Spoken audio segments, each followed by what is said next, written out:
I was asked recently, how can you use virtual reality with Canvas? The answer is simple. Canvas has a core shell in the metaverse. I'm kidding. In this video series, I will share ways that you can share virtual reality content through Canvas LMS. For this video, I will focus on announcements. If you've used Canvas, you may have sent out announcements that look like this. This is great, but the human connection isn't quite there. The Engage app has an excellent recording feature that allows you to record yourself and others in any virtual environment.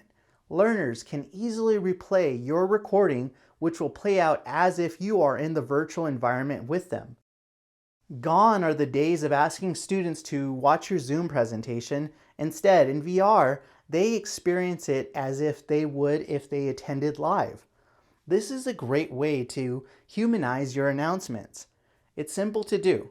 Simply record yourself giving an announcement. Next, move the recording file onto your computer and upload the recording to the Canvas announcement you want students to view. Students will be able to download the file and drag it onto their headset. They can play back the recording and it would feel as though they are in the same environment as you. What you're seeing right now is an example of what your students would be seeing.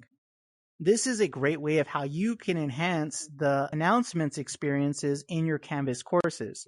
So in my previous example, I shared with you a bulleted list of due dates, which is perfectly fine. But by recording yourself in a virtual environment, explaining expectations, due dates, and maybe even giving a mini lesson, you are able to humanize the learning experience more. And I know many of you possibly record yourself, maybe via Zoom, and have students watch your recording, which is great as well, but this is different. Students have on their headset, and it actually feels as though the virtual version of yourself is in front of them. Although they can't have a full-on conversation, they could at least watch you. And also, this is a great way to even demonstrate something in front of them that maybe you would want them to practice. And it'll stick with them a little bit more. I hope you enjoyed this quick example. In the next video, I will share how this works with assignments in Canvas. Thanks for watching.